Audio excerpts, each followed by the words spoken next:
Siskel, even older folk from another planet.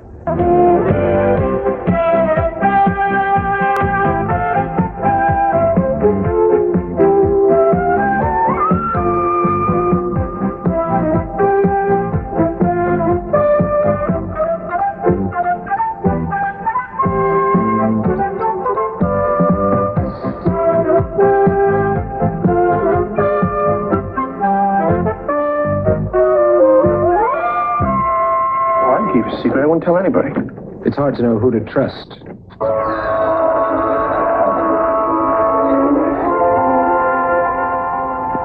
That's Brian Dennehy, an alien from outer space, placing his trust in Steve Guttenberg in Cocoon, one of the new movies we'll be reviewing this week on At the Movies, the movie review program. I'm Gene Siskel, film critic of the Chicago Tribune.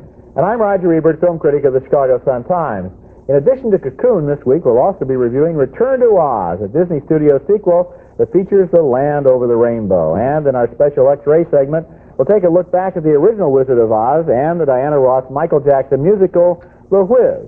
But first, Gene starts with a science fiction film called D.A.R.Y.L. D.A.R.Y.L is the name of a very special little boy, about a 10-year-old kid, slightly built, with a computer-like brain, able to memorize an eye chart at a glance, able to crack computer codes at will, able to hit towering home runs the first time he's at bat in a baseball game. As you might have guessed, and you will guess about 5 minutes into this movie, little D.A.R.Y.L is not a normal youngster. No, he's not a visitor from another planet. That's at least something different about this film. But his brain has undergone some space-age modifications. D.A.R.Y.L is found in the woods. He apparently has amnesia, and so he's placed in a foster home where he promptly amazes the neighborhood kids with his dexterity at video games. Can I have a try? I'll have to teach you how to play. Hey, Twerp, let him try. Troy says he's so smart. Let's see him prove it. I think I understand.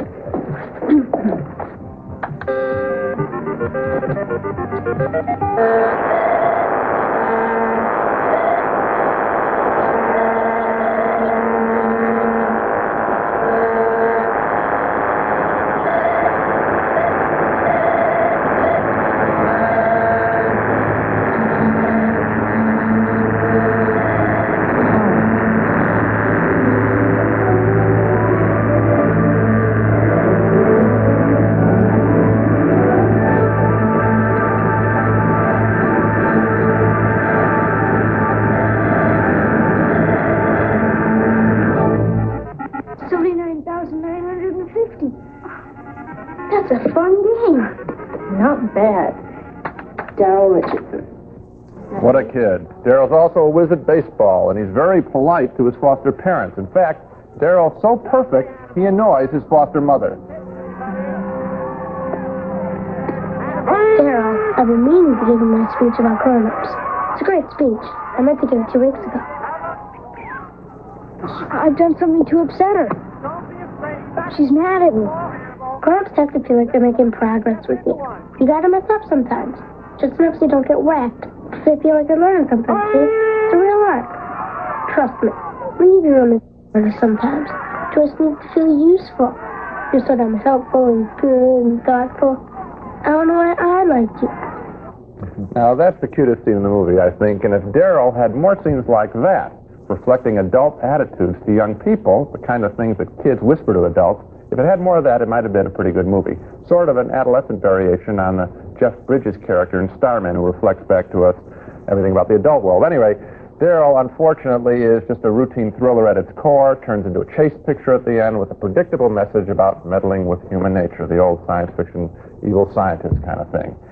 That's too bad, because this film really did have a nice beginning, nice premise. I liked it a whole lot more than you did. And I'll tell you, the movie that it reminded me of, and I had to go back about 15 years, was Charlie, which is basically the opposite story. Someone who loses intelligence and loses his humanity and feels it's slipping away. Here's a kid who's very smart because he has a computer for a brain. Right. And then he finds that he's also, and we find too, a little boy with, he can be hurt, he can love, he can fear, he can feel. That's a nice story. And I also don't think you should dismiss the ending as just another chase. It's a very clever idea. I guess I shouldn't give it away, but I think that the chase at the end is effective. Well, Charlie didn't have any chases, as I'm No, recollecting. that's true. And I think if it had played along, if we drop away the science thing, then I think this picture really would have worked. And that's the part that bothered me. All the scientists, all of that stuff, I've seen so much of it lately, I really have no interest in it. The human story would have worked. The actors got that. Let me drop away the science. I mean, the whole premise is that he has a computer for a brain. I mean, once you know that,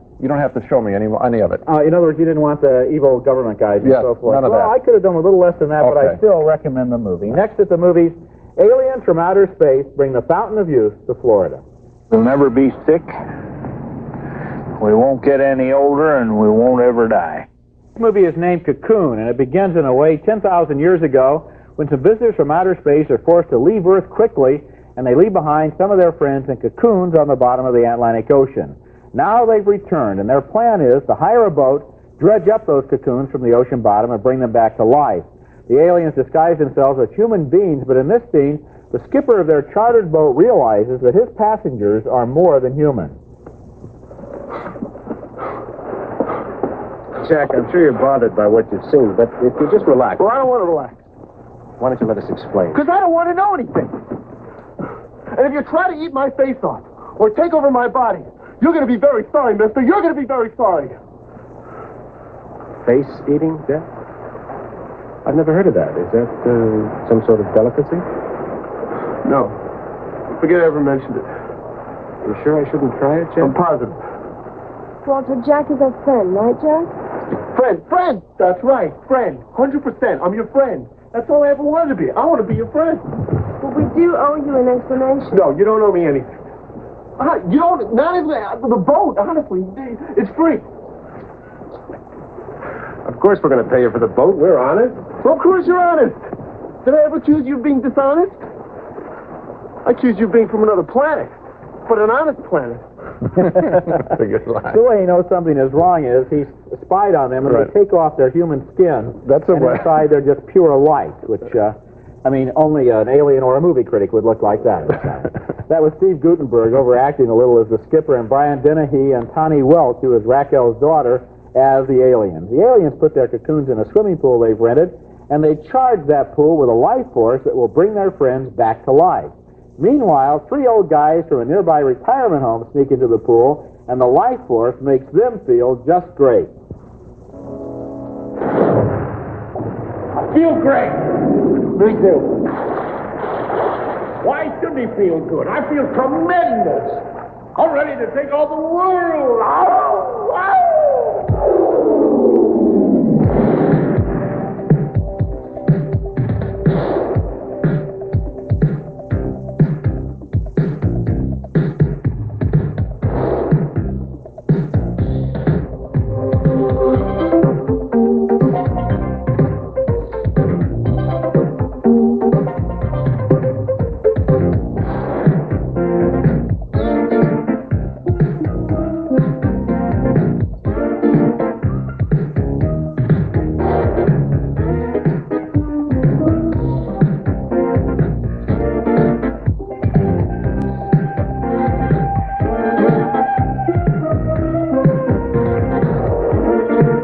Now, just as an example, apart from Cocoon, just to look at that scene was fun, because you see so often beautiful young bodies diving in slow motion and so forth. Here were some old guys. They're having a good time, And too. we are starved for images like that. We Old are. people typically in the movies are wheelchair-ridden, or the one gag line is you'll have an old person say a swear word, and that's the big thing. That's right. Here they are acting like normal. Like doubles. I'm sure those are the actors involved. Those actors are stage actors. They can do 8 shows a week. They can jump off a diving board. I guess so. The actors there were Don Amici, Hume Cronin, and Wilford Brimley. And Brimley has some of the best scenes in this movie. He discusses the meaning of life with his grandson. Most of the movie concerns the old folks. The cast also includes Jessica Tandy, Jack Guilford, and Maureen Stapleton, and the way they're forced to re-examine all of their assumptions about life and death after those friendly aliens tell them, you know, you don't have to die. Come with us, and you'll never grow sick, and you'll never grow old. It's an intriguing idea, and the way Wilford Brimley considers it with his grandson is really effective. I like this movie. I liked it, too. Again, I wish I'd say just more of the old people. I don't even need the younger couple there, although there's a cute, nice love scene, actually, between Tani Welch and Steve Guttenberg. They could have taken a hike from this movie. If it had been all old people, that would have been riskier in the marketplace.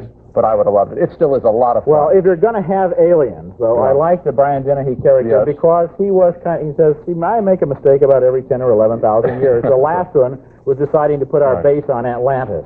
Right. And then it sank, which is why they got into this deal. And then his next mistake is to let those three old guys swim around in the pool, which makes all of the people in the old folks' home realize something is up. If this movie is successful, and I suspect it will be, I think it just proves once again, if you just move a little bit off center, rather than have the story, the normal way to make the story, make it about young kids being rejuvenated or better at video games, frankly. That's the normal thing. Here, they just moved the story a little bit, made it about older people. And a great cast that make those older people into very interesting three-dimensional characters, not just examples. All different, too. That's right. Very nice. Coming up next at the movies, what's long and narrow and is filled with yellow bricks. We're going back to Oz.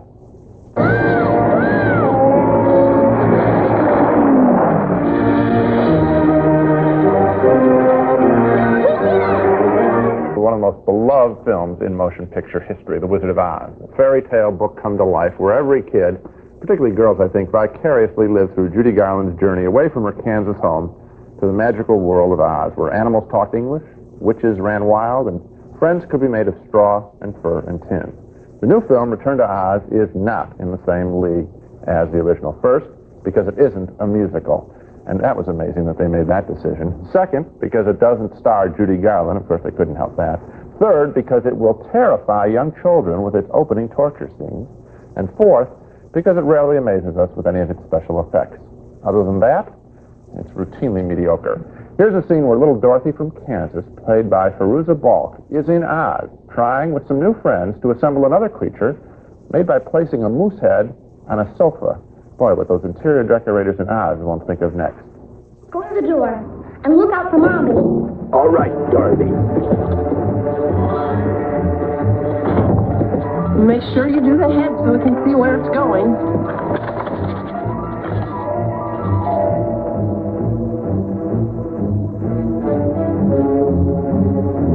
It's not working. Oh, there must have been some magic words. What were they? Think. Think? You've got to remember. I wasn't alive then. How can I remember? Read the directions, Dorothy. I don't know these words. Read them anyway. Peod. Peod. Peod.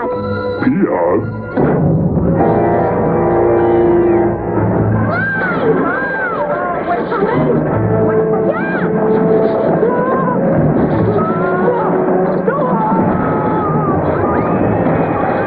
Now, the only interesting special effect in Return to Oz occurs when Dorothy and friends are confronted by a bad guy called the Gnome King, who is made through a process called claymation, moving bits of clay around.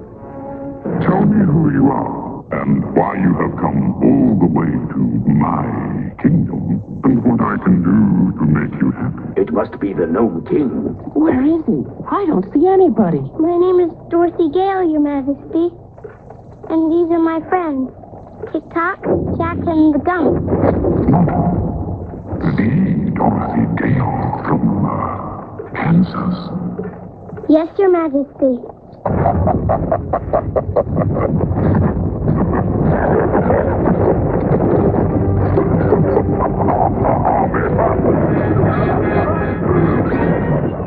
I like that guy. I like the Gnome King. And I got a suggestion for all the toy makers in America. I'm sure they're going to make little toys like the little Dorothy doll, a little sofa with the moose head. Gee, I really want my kid to have one of those. Give us the Gnome King in modeling clay so you can make your own Gnome King rather than just give us a flat Gnome King mask. See, what a revolutionary idea. Modeling clay, the toy of the future. Didn't you like modeling clay when you were growing up? I mean, you can do great things with clay, like push it on a wall. Here's your Wizard of Oz toy, a block of clay. I mean, that will really go over well. Well, all right, I'd buy it rather than the sofa. You probably like the moose head sofa. At any rate, I like all the rocks in Oz. They can open their little eyes, some of the rocks. I like how there's a whole wall of rock that's made to talk. But other than that, this movie looks like a set decorator's nightmare. Dorothy's new friends in Oz are not given fresh personalities. They're not played by interesting actors, all of which was the case, of course, in the original film. Gee, you got a broom handle with a pumpkin on it. That's real exciting. One last note of warning. I want to repeat just how terrifying the opening scenes of this movie are. This shocked me. Little Dorothy is strapped down in a bed like in an insane asylum, and she has electric treatments being threatened. She's threatened with those. I would imagine kids under 6 are going to get nightmares from this picture. Kids over 6, You'll just have a bad time at the movies. I agree. The first half hour, I thought I was looking at one of those Christopher Lee, Peter Cushing horror films. Yeah. Little girl strapped to the bed with a weird scientist performing experiments on her. Strange. Now I want to get to the claymation, the Gnome King, which you like. And it was done by Will Vinton, who won an Academy Award using that process in a short subject. It's well done. Yes. The Gnome King is based on one of the Oz books, so that's all fine. I think they based it on the wrong Oz book, because the magic of the original Wizard of Oz was the whole secret at the end, that you found out that the wizard was actually this little guy behind the curtain who was just as insecure as everybody else. Here, you have this giant, overwhelming, and apparently real monster, and to me, it loses the whole secret of Oz, which is that once you look behind the surface of things, you find out that they're not as bad as they seem. Well, I got another suggestion, which is don't remake classic films. I know they didn't technically remake this, they did the extra books in the series, but don't even get near the classics, because we're all sitting there thinking it's not as good. Why go in with that? Someone once had a great line, don't remake good pictures, remake bad pictures. Okay, but if you're going to remake a picture, remake it in the spirit of the original. The original Wizard of Oz was a very innocent, very lighthearted and cheerful film. This movie seems more inspired by the more recent high-tech special effects thrillers, where you really, apparently kids, they think the kids these days are so overwhelmed with special effects that every movie has to be overkill. And this movie, to me, is too high-powered for little kids. You say 6, I would say 8 or 9 are going to be overwhelmed by this picture. Well, either way, next at the movies, a special X-ray segment as we take another further look at the Oz film. Toto, I have a feeling we're not in Kansas anymore.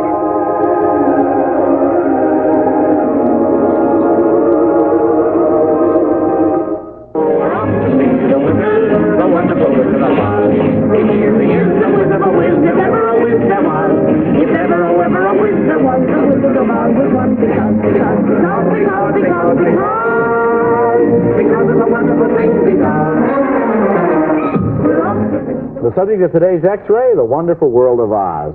And that world seems all the more wonderful after seeing Return to Oz, which, as we mentioned just a moment ago, seems to lose track of the cheerful innocence of the original movie and get carried away by the current fashion for scary special effects. The original 1939 Wizard of Oz remains one of the greatest movies ever made, a film that still gets good ratings whenever it plays on television, and the kind of film that parents and grandparents love to see for the first time with their kids and grandkids. Take them to see The Wizard of Oz and share the experience. I don't think there's much in Return of Oz you'd want to share, especially with the younger children, unless you want to share A Sleepless Night with them later. The movie is curiously grim and downbeat. Here's a sample scene. Oh, no.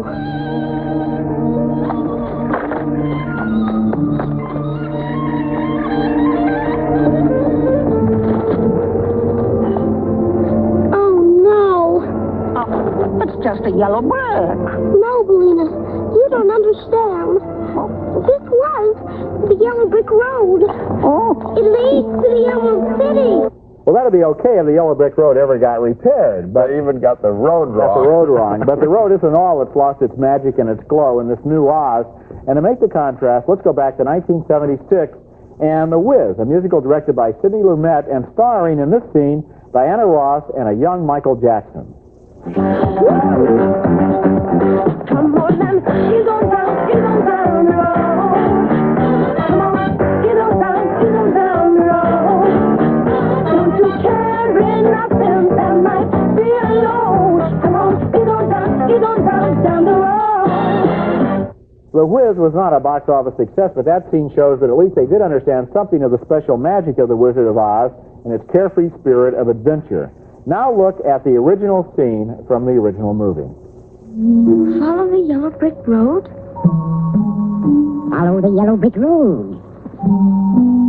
Follow the Yellow Brick Road. Follow the Yellow Brick Road. Follow the Yellow Brick Road.